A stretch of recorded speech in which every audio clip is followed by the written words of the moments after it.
Hello, c'est David, j'espère que tu vas bien. Aujourd'hui, un nouveau podcast pour voir quel statut choisir quand on est infopreneur. Alors, je reçois pas mal cette demande ces derniers temps entre auto-entrepreneur, SASU, entreprise individuelle. Les gens sont un peu perdus et c'est normal, tu vois. C'est peut-être ton cas aujourd'hui. Peut-être que tu te dis, mais j'aimerais bien me lancer, mais en même temps, je sais pas trop quel statut choisir. Et je voudrais essayer de répondre assez globalement à cette question. Alors, c'est très bien de commencer en auto-entreprise, enfin maintenant c'est micro-entreprise, mais il faut faire attention à une chose, c'est que tes charges, elles sont calculées sur ton chiffre d'affaires. Ça c'est super important, c'est-à-dire que quand tu fais, je sais pas, 1000 euros de chiffre d'affaires par exemple, ça peut être ton cas au départ quand tu débutes, tu vois, 1000 euros de chiffre d'affaires, bah, tu vas payer tes charges là-dessus. Donc je crois que c'est 23%. Alors au début tu peux avoir l'acre, donc ça c'est tant mieux, tu vois, si tu as l'acre c'est génial, mais si t'as pas l'acre, tu vois, je crois que c'est 23% pour la prestation de service, de mémoire, donc ça te fait quand même 230 euros sur les 1000 euros. Tu vois, donc c'est quand même, ça te fait quand même une somme. Donc, imaginons, tu crées ton propre programme d'affiliation. Par exemple, t'es infopreneur, voilà, tu crées ton programme d'affiliation sur ClickFunnels, t'es content, voilà, tu mets un programme d'affiliation à 70%, tu vois, tu veux vraiment récompenser tes affiliés et c'est super, tu vois.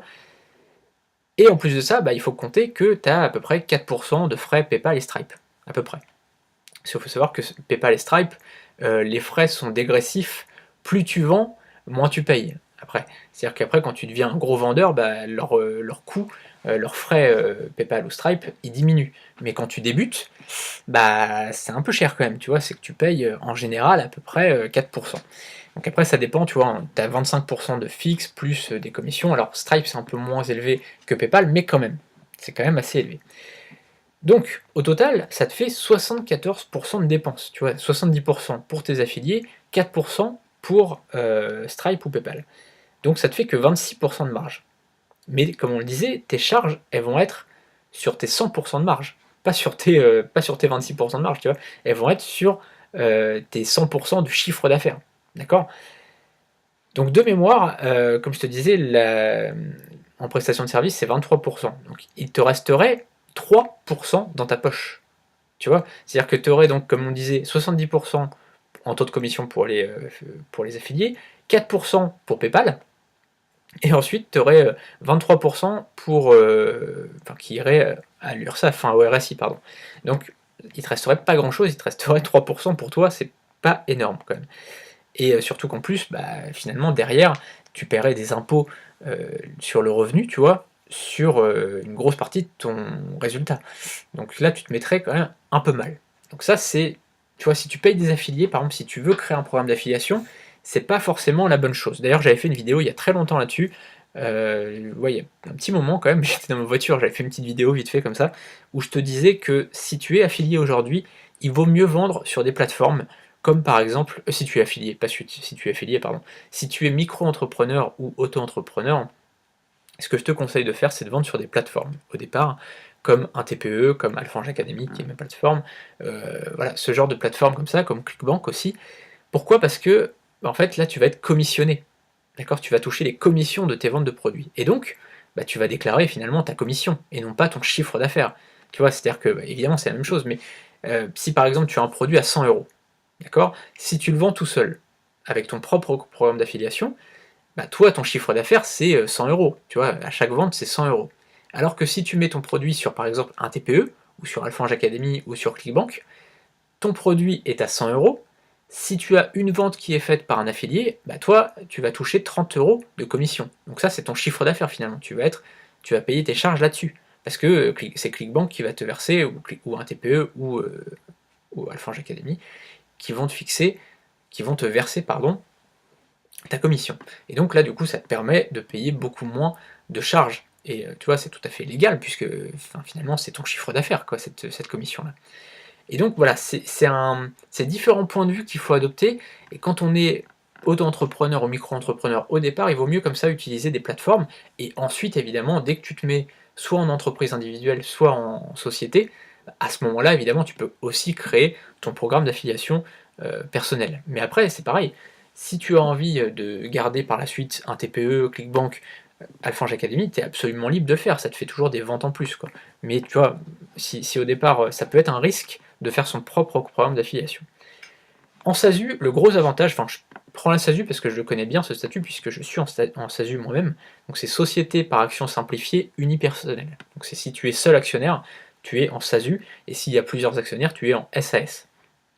Donc à ce moment-là, bah, c'est quand même énorme, c'est que tes charges sociales, tu vois, les charges sociales, elles sont pas en fonction de ton chiffre d'affaires, mais elles sont en fonction du salaire que tu vas te prendre. D'accord? C'est-à-dire que, imaginons que tu es en SASU, tu te prends 1 000 € de salaire, et bah tu vas payer 820, je crois que de mémoire, je crois que c'est 820 € de charges. D'accord? C'est-à-dire que pour ta société, ça va te coûter 1 820 €, d'accord? Donc il y a 820 qui vont à l'URSSAF et 1 000 € qui vont dans ta poche. Je ferai une vidéo là-dessus pour bien t'expliquer tout ça, mais je ne vais pas revenir en détail là-dessus. Je préfère là parler juste globalement de cette histoire. Et après, donc, ce qui est bien, c'est que ton impôt sur le revenu, il va être calculé vraiment sur ton salaire, quoi. Donc ça, au moins, tu es tranquille, tu te mets en sécurité par rapport à ça. Il faut savoir aussi qu'en SASU, là, je t'ai parlé du salaire, mais tu peux aussi, enfin de la rémunération, mais tu peux aussi te payer qu'en dividende. C'est-à-dire que tu peux très bien soit pas prendre de salaire du tout, soit te dire, bah moi, je me paye un petit peu en salaire, tu sais, je sais pas, 1 000 € par mois, histoire de te faire un petit salaire, tu vois, et le reste, tu te prends en dividende à la fin de l'année. Et là, sur les dividendes, tu payes uniquement 15,5% de charges sociales. D'accord? Alors ça bouge souvent, donc si tu regardes cette vidéo en 2019, tiens-toi au courant, mais a priori, voilà, ça ne devrait pas changer beaucoup. Enfin, en tout cas, là, bon, c'est le même président pour quelques années, donc logiquement, ça ne devrait pas beaucoup changer à ce niveau-là. Mais voilà, actuellement, c'est ça. Donc si par exemple, je sais pas, tu prends.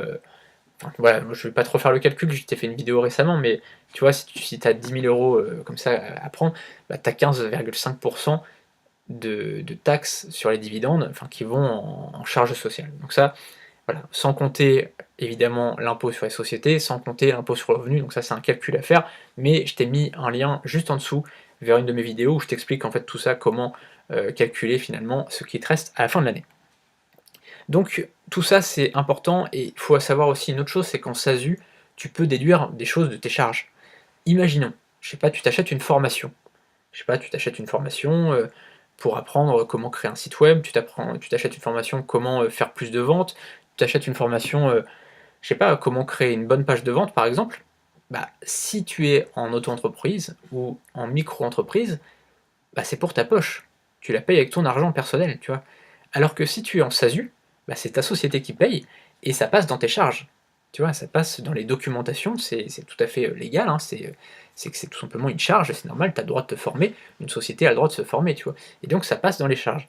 Et donc, tu vois, c'est vraiment deux choses complètement différentes. Moi, je te conseille, dès que tu le peux, de passer très rapidement en SASU, tu vois, en société, vraiment pour être tranquille par rapport à ça. Parce que non seulement tu vas payer moins de charges, mais en plus tu te mets plus en sécurité par rapport à tout ça.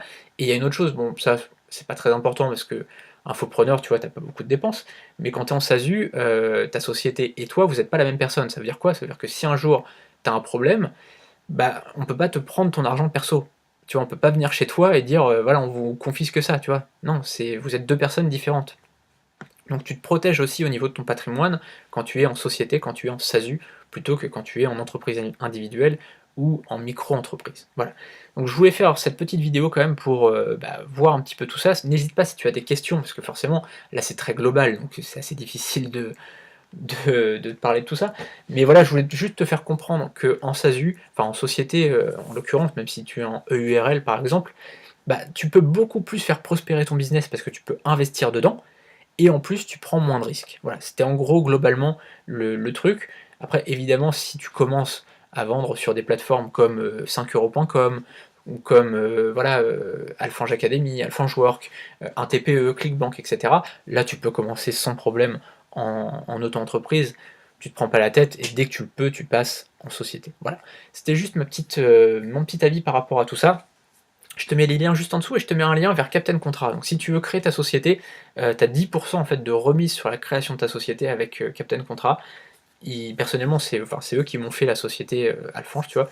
Et donc ils ont très très bien travaillé, tu vois. Donc du coup, je leur fais un peu de pub. Je te le dis très sincèrement, toi, ça te fait 10% de remise et moi, ça me fait 100 € d'avoir sur ma prochaine commande. Alors je sais pas si je m'en servirai, je m'en fous, c'est pas ça, mais si ça peut te faire 10% de remise, c'est pas mal.